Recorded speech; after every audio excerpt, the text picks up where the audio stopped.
ماہ محرم الحرام کا پہلا عشرہ ہے۔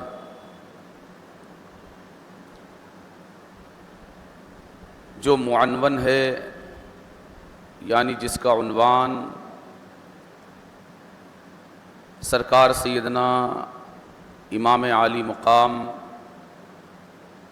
حضرت امام حسین شہید کربلا رضی اللہ تعالی عنہ و ارضاہ عنا اور حضور سرور کائنات صلی اللہ علیہ وآلہ وسلم کے تمام کنبے کی انتہائی دردناک، المناک اور غمناک شہادت ہے۔ اور حقیقت یہ ہے کہ صرف اس عشرے کا عنوان شہادت امام حسین نہیں ہے، بلکہ کربلا کی حقیقت یہ ہے کہ سارے سال کے ہر مہینے اور ہر مہینے کے ہر دن کا عنوان ایک مومن کی زندگی میں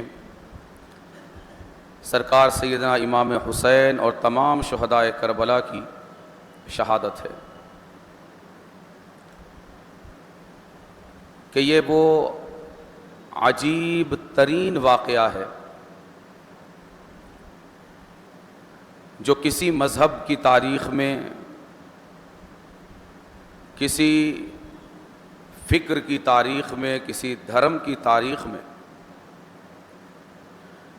اس طرح کا واقعہ کبھی رونما نہیں ہوا کہ امت بھی امت دعوت نہیں بلکہ امت اجابت، یعنی نبی کا کلمہ پڑھنے والی، حضور آقا کریم صلی اللہ علیہ وآلہ وسلم کو اللہ کا آخری نبی اور آخری رسول ماننے والی امت خود اپنے ہاتھوں سے وہ سفاکانہ، ظالمانہ اور مجرمانہ کارنامہ ان کی اس اولاد اور اس کنبے کے ساتھ کہ نبی نے جس سے محبت کا مطالبہ فرمایا، نبی ان کی محبت طلب کرتے ہیں، ان سے مودت طلب کرتے ہیں، ان سے والہانہ عشق اور وارفتگی کا تعلق طلب کرتے ہیں، اور یہ مطالبہ نبی از خود نہیں کرتے بلکہ اللہ تبارک و تعالی انہیں حکم دیتا ہے کہ اے نبی، آپ امت سے کہیے کہ میں تم سے صرف ایک چیز مانگتا ہوں، اور وہ یہ کہ میرے اہل بیت سے محبت اور مودت کرنا، لیکن صرف 50 سال گزرنے کے بعد حضور آقا کریم کے وصال کریم سے امت نے اس پیغام کو الٹ دیا، پلٹ دیا، اور خدا بزبان مصطفیٰ جس اہل بیت کی محبت کا مطالبہ اس امت سے فرما رہا ہے، اس امت نے اپنے ہاتھوں سے پورے ہوش و حواس میں، پوری دانائی، پوری دانستگی، پوری ہوش مندی، پوری شعور مندی کی حالت میں اس پورے کنبے کو ہر طرح کی تکلیف پہنچانے میں کوئی کسر باقی نہیں رکھی۔ اس کنبے کے جوانوں کو بھی نہیں چھوڑا، بوڑھوں کو بھی نہیں چھوڑا، بچوں کو بھی نہیں چھوڑا، حتیٰ کہ عورتوں کو بھی نہیں چھوڑا۔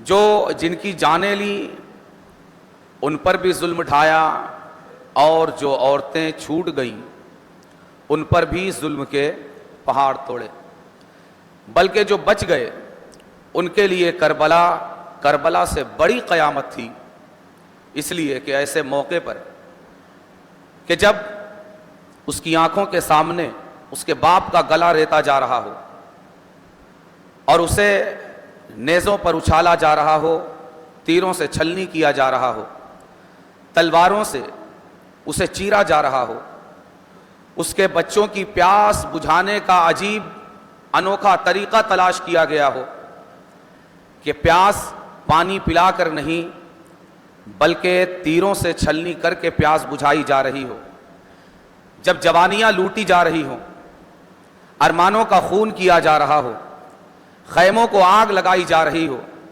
اور عزتیں پامال کی جا رہی ہوں، اس حال میں انسان کی آخری خواہش یہ ہوتی ہے کہ وہ رب سے موت طلب کرے اور رب اسے موت دے دے تاکہ وہ ان اندوہناک اور غمناک اور سنگین حالات کو دیکھنے کے لیے زندہ نہ رہے۔ لیکن یہ ایک واقعہ ہے اور یہ ایک سچائی ہے کہ جہاں رسول پاک صلی اللہ علیہ وآلہ وسلم کے خاندان نے، ان کے مردوں نے، بچوں نے، جوانوں نے، بوڑھوں نے قربانیاں پیش کی، وہیں اس خاندان کی عورتوں کی قربانی بھی کم نہیں ہے کہ وہ کن آنکھوں سے یہ قیامت کا منظر وہاں رہتے ہوئے ملاحظہ کر رہے تھے اور سب کچھ ان کی آنکھوں کے سامنے ہو رہا تھا، لیکن اس کے باوجود انہوں نے صبر کا دامن اپنے ہاتھ سے نہیں چھوڑا اور ہر حال میں اللہ تبارک و تعالی کی رضا پر راضی رہے اور اس طرح تسلیم و رضا کا پیکر بنے رہے کہ قیامت تک آنے والی امت اور امت کے ہر فرد کے لیے یہ ہر مصیبت کے راستے میں، ہر مشکل کے راستے میں، ہر صبر آزما گھڑی کے راستے میں ان کا یہ کردار اور ان کا یہ انداز انسانوں کی ہر جماعت کو، صرف مسلمانوں کو نہیں، صبر کی گھٹی پلاتا رہے گا اور ان کی پیٹھ تھپ تھپاتا رہے گا اور انہیں تسلی دیتا رہے گا کہ اگر ہم کربلا جیسے خطرناک ماحول میں بھی رب کی بارگاہ میں بے صبری کا مظاہرہ نہیں کرتے تو تمہارے لیے ہماری زندگی یہ صبر کرنے کی خاطر بہترین نمونہ اور بہترین عنوان ہے۔ دوستوں، اس مختصر وقت میں داستان کربلا تو نہیں سنائی جا سکتی، لیکن کربلا کا مختصر پیغام ضرور دہرایا جا سکتا ہے۔ کربلا کے پیغام کو سمجھنے کے لیے حسینیت کی قیمت اور حسینیت کو پہچاننا اور حسینیت کو جاننا ضروری ہے، اس لیے کہ ہر دور میں حسینیت کا مظاہرہ کرنا، حسینیت کو سینے سے لگانا اور حسینیت کی راہ پر چل کر اپنی زندگی کے شب و روز پورے کرنا، یہی کربلا کا پیغام ہے۔ اور حسینیت کو جاننے کے لیے یزیدیت کا جاننا بھی بہت ضروری ہے۔ حسینیت کو جاننا یہ یزیدیت کو جانے بغیر پورا نہیں ہو سکتا، اس لیے کہ واقعہ کربلا کا پیغام یہ ہے۔ حسین کہتے ہیں کہ میں نے اپنے زمانے کے یزید کا خاتمہ کر دیا، مگر یزید صرف ایک بار پیدا نہیں ہوتا جس طرح حسین صرف ایک بار پیدا نہیں ہوتا۔ ہر وہ شخص جو حق کے راستے پر، صبر کے راستے پر، اخلاص کے راستے پر، للہیت کے راستے پر، رب کے راستے پر چلنے والا ہے، وہ حسین ہے اور حسینی ہے۔ اور ہر وہ شخص جو ناحق کے راستے پر چلنے والا ہے، بے صبری کے راستے پر چلنے والا ہے، دنیا داری کے راستے پر چلنے والا ہے، دین فروشی کے راستے پر چلنے والا ہے، وہ جس زمانے میں موجود ہو اس زمانے کا یزید اور اس زمانے کا یزیدی ہے۔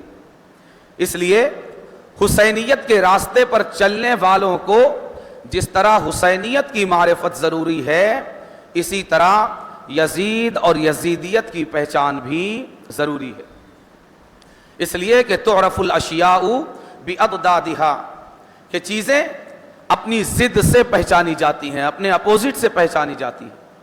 اگر رات کی تاریکیوں کی ہولناکی کا علم نہ ہو تو دن کے انوار اور دن کی روشنی